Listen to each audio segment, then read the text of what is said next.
Operational എഫിഷ്യൻസിയിലും കപ്പാസിറ്റിയിലും മികച്ച രീതിയിലുള്ള വളർച്ച കൈവരിക്കുമ്പോഴും 500 രൂപയ്ക്കടുത്ത് കൺസോളിഡേറ്റ് ചെയ്യുന്ന റിന്യൂവബിൾ എനർജി സെക്ടറിലെ ഒരു സ്റ്റോക്കാണ് JSW energy limited. JSW energy 527 രൂപയ്ക്കടുത്ത് ട്രേഡ് ചെയ്യുന്നു. 92,000 കോടി രൂപയുടെ മാർക്കറ്റ് ക്യാപ്പുള്ള കമ്പനിയുടെ വാല്യൂഷൻ 42.44 ആണ്. ഒക്ടോബർ 20 JSW എനർജിയുടെ ക്വാർട്ടർലി റിസൾട്ട് പുറത്തു വന്നിരുന്നു. ക്വാർട്ടർലി റിസൾട്ടിൽ കമ്പനിയുടെ പ്രോഫിറ്റ് ഇടിഞ്ഞെങ്കിലും എബിറ്റ ഇയർ ഓൺ ഇയറിൽ 67% വർദ്ധിച്ചു. 3,180 കോടിയിലേക്കാണ് എബിറ്റ ഉയർന്നത്. 2026 ഫിനാൻഷ്യൽ ഇയറിലെ ഹാഫ് ഇയറിലെ പെർഫോമൻസ് നോക്കിയാൽ അവിടെ എബിറ്റയിൽ 79% വളർച്ച ഉണ്ടാവുകയും ചെയ്തു. Revenue from operation 60% year on ഇയറിൽ വർദ്ധിച്ച് 5,177 കോടിയായി ഉയരുകയും ചെയ്തു. കമ്പനിയുടെ നെറ്റ് പ്രോഫിറ്റ് ഓപ്പറേറ്റിംഗ് കോസ്റ്റ് വർദ്ധിച്ചതിനെ തുടർന്നും ചില പ്ലാന്റുകളിൽ നിന്നുള്ള പ്രോഫിറ്റ് നഷ്ടമായതിനെ തുടർന്നും നെറ്റ് പ്രോഫിറ്റ് ഇയർ ഓൺ ഇയറിൽ 17% ഇടിഞ്ഞ് 881 കോടിയിൽ നിന്നും 705 കോടിയിലേക്ക് ഇടിഞ്ഞിരുന്നു. കൂടാതെ സീക്വൻഷ്യലി നോക്കുകയാണെങ്കിലും പ്രോഫിറ്റ് ആഫ്റ്റർ ടാക്സിൽ 5% ഇടിവ് വരികയും ചെയ്തു. JSW എനർജിയുടെ ബാലൻസ് ഷീറ്റ് മികച്ചതാണ്. കൂടാതെ ഡെപ്റ്റ് ടു ഇക്വിറ്റി റേഷ്യോയും ഫേവറബിൾ ആണ്. ക്വാർട്ടർലി റിസൾട്ട് വന്നതിന് ശേഷം പല ബ്രോക്കേജ് ഏജൻസികളും സ്റ്റോക്കിന് ബൈ എന്ന റേറ്റിംഗും കറണ്ട് മാർക്കറ്റ് പ്രൈസിൽ നിന്നും ഹയർ സൈഡിലുള്ള ടാർഗറ്റ് നൽകി. ഉദാഹരണം ICICI സെക്യൂരിറ്റീസ്. ICICI സെക്യൂരിറ്റീസ് 700 രൂപയുടെ ടാർഗറ്റാണ് JSW എനർജിക്ക് നൽകിയത്. JSW എനർജിയുടെ ഓപ്പറേറ്റിംഗ് പ്രോഫിറ്റിൽ 78% ഇയർ ഓൺ ഇയറിൽ വർധന ഉണ്ടായതും കമ്പനി Mahanadi thermal plant, O2 power തുടങ്ങിയ കമ്പനികളെ അക്വയർ ചെയ്തതുവഴി ഇനോർഗാനിക് ഗ്രോത്ത് അച്ചീവ് ചെയ്യുന്നതിൻ്റെയും പശ്ചാത്തലത്തിലാണ് ICICI സെക്യൂരിറ്റീസ് ബൈ എന്ന റേറ്റിംഗ് നൽകിയത്. കൂടാതെ 150 megawatt hydro power project expand ചെയ്യാൻ കമ്പനി ശ്രദ്ധ കേന്ദ്രീകരിക്കുന്നു. അതോടൊപ്പം തന്നെ കമ്പനി അതിൻ്റെ 40% ഓപ്പറേറ്റിംഗ് കപ്പാസിറ്റിയെ ലോങ് ടൈം പവർ പർച്ചേസ് എഗ്രിമെൻറ്റിലേക്ക് കൺവെർട്ട് ചെയ്തും കഴിഞ്ഞു. 2025-32 ഫിനാൻഷ്യൽ ഇയറിൽ കമ്പനിയുടെ എബിറ്റയിൽ 25% CAGR കൂടിയുള്ള വളർച്ച പ്രതീക്ഷിക്കാമെന്നാണ് ICICI സെക്യൂരിറ്റീസിൻ്റെ റിപ്പോർട്ടിലും പറയുന്നത്. JM ഫിനാൻഷ്യലിൻ്റെ റിസർച്ച് റിപ്പോർട്ട് വായിച്ചാലും ഇതിന് സമാനമായ ഒരു ഒപ്പീനിയനാണ് കാണുന്നത്. JM ഫിനാൻഷ്യൽ സ്റ്റോക്കിന് ബൈ എന്ന റേറ്റിംഗും 697 രൂപയുടെ ടാർഗറ്റുമാണ് നൽകിയിരിക്കുന്നത്. റവന്യൂ 60% വർദ്ധിച്ച് 5,180 കോടിയായി മാറിയതും ഓർഗാനിക് റിന്യൂവബിൾ എനർജി ജനറേഷനിൽ 52% വളർച്ച കമ്പനി കൈവരിച്ചതും എബിറ്റ ഇയർ ഓൺ ഇയറിൽ 78% ഉയർന്നതും JM ഫിനാൻഷ്യൽ കമ്പനിയുടെ മേന്മയായി ചൂണ്ടിക്കാണിക്കുന്നു. കൂടാതെ 13.2 ജിഗാവാട്ടിൻ്റെ ഓപ്പറേഷണൽ റിന്യൂവബിൾ എനർജി കപ്പാസിറ്റി കമ്പനിക്കുണ്ട്. 4.6 ജിഗാവാട്ട് അണ്ടർ കൺസ്ട്രക്ഷനിലാണ്. ഇതോടൊപ്പം തന്നെ 29 ജിഗാവാട്ട് അവറിൻ്റെ എനർജി സ്റ്റോറേജ് പ്രോജക്റ്റുകളും കമ്പനി നടത്തുന്നുണ്ട്. 2030 30 ജിഗാവാട്ട് എനർജി പോർട്ട്ഫോളിയോ ക്രിയേറ്റ് ചെയ്യുക എന്നുള്ള ടാർഗറ്റാണ് കമ്പനിക്കുള്ളത്. റീസെൻ്റ്ലി ജെഫ്രീസ് എന്ന ബ്രോക്കേജ് ഏജൻസിയും സ്റ്റോക്കിന് ബൈ എന്ന റേറ്റിംഗ് നൽകി.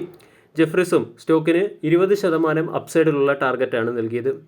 2025 കമ്പനി 13 ജിഗാവാട്ട് എന്ന ടാർഗറ്റ് പോർട്ട്ഫോളിയോയിൽ 13 ജിഗാവാട്ട് എന്ന ടാർഗറ്റ് അച്ചീവ് ചെയ്തു കഴിഞ്ഞു.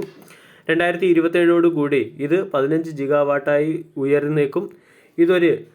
ഇതൊരു റിലയബിൾ പ്രോജക്റ്റായിട്ട് അല്ലെങ്കിൽ ഇതൊരു അച്ചീവബിൾ ടാർഗറ്റായിട്ട് തന്നെയാണ് ജെഫ്രീസിൻ്റെ റിപ്പോർട്ടിലും പരാമർശിക്കുന്നത്. കൂടാതെ 25-28 ഫിനാൻഷ്യൽ ഇയറിൽ കമ്പനിയുടെ എബിറ്റയിൽ 42% വളർച്ച വരാൻ സാധ്യതയുണ്ടെന്ന് ജെഫ്രീസിൻ്റെ റിപ്പോർട്ടിൽ പറയുന്നു. 2030 കമ്പനിയുടെ ടോട്ടൽ എനർജി ജനറേഷനിൽ നിന്നും ഉള്ള റവന്യൂവിൻ്റെ 75% റിന്യൂവബിൾ എനർജി സെക്ടറിൽ നിന്നും ജനറേറ്റ് ചെയ്യാനാണ് കമ്പനി ശ്രദ്ധ കേന്ദ്രീകരിക്കുന്നത്.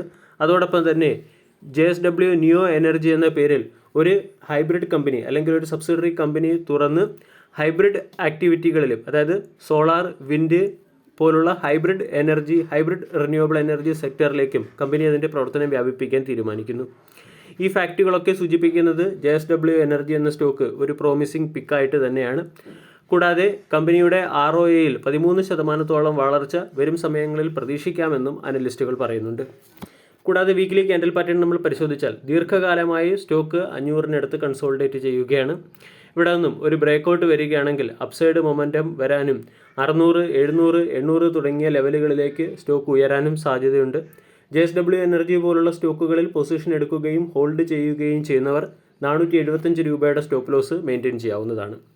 റിന്യൂവബിൾ എനർജി സെക്ടറിലെ മറ്റൊരു പ്രോമിസിംഗ് പിക്ക് വാരി എനർജി ലിമിറ്റഡ് ആണ്. വാരി എനർജി 3514 രൂപയ്ക്ക് അടുത്ത് ട്രേഡ് ചെയ്യുന്നു. 3865 52 വീക്ക് ഹൈക്ക് അടുത്ത് ട്രേഡ് ചെയ്യുന്ന ഒരു ഹൈ മൊമെൻറ്റം കാറ്റഗറിയിൽ ഉൾപ്പെട്ട സ്റ്റോക്കാണ് വാരി എനർജി.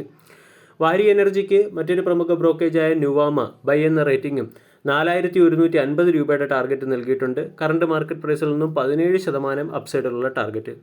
വാരി എനർജിയുടെ പ്രൊഡക്റ്റുകൾക്കുള്ള സ്ട്രോങ് ഡിമാൻഡ്, GST റേറ്റ് 12% നിന്നും 5% കുറച്ചത് വഴി കമ്പനിക്ക് ലഭിക്കുന്ന നേട്ടങ്ങൾ, അതോടൊപ്പം തന്നെ 2026 എബിറ്റ ഗൈഡൻസ് 6000 കോടിയായി കമ്പനി മെയിൻറ്റെയിൻ ചെയ്യുന്നതും 5000 കോടിക്ക് മുകളിൽ നെറ്റ് ക്യാഷ് കമ്പനി ജനറേറ്റ്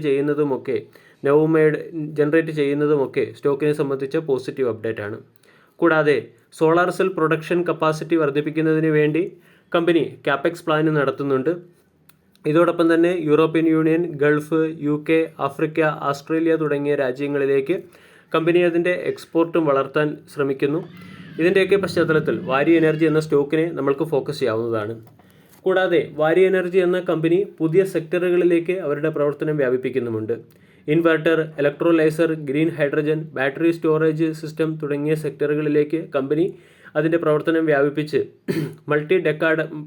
വ്യാപിപ്പിക്കുന്നത് വഴി ഒരു മൾട്ടി ഡെക്കാഡൽ ഓപ്പർച്യൂണിറ്റിയുള്ള സ്റ്റോക്കിനെ അക്കുമുലേറ്റ് ചെയ്യാനുള്ള ഓപ്പർച്യൂണിറ്റിയാണ് നമ്മൾക്ക് മുന്നിലുള്ളത്.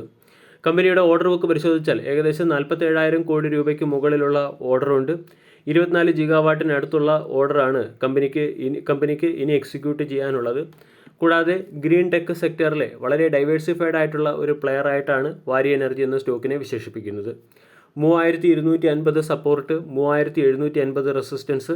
വരും സമയങ്ങളിൽ 3250-നും 3750-നും ഇടയിലുള്ള മൂവ്മെൻറ്റ് വാരി എനർജി റിന്യൂവബിൾ ലിമിറ്റഡ് എന്ന സ്റ്റോക്കിൽ നിന്നും പ്രതീക്ഷിക്കാം. വീഡിയോ എല്ലാവർക്കും ഇഷ്ടമായി എന്ന് വിശ്വസിക്കുന്നു. താങ്ക്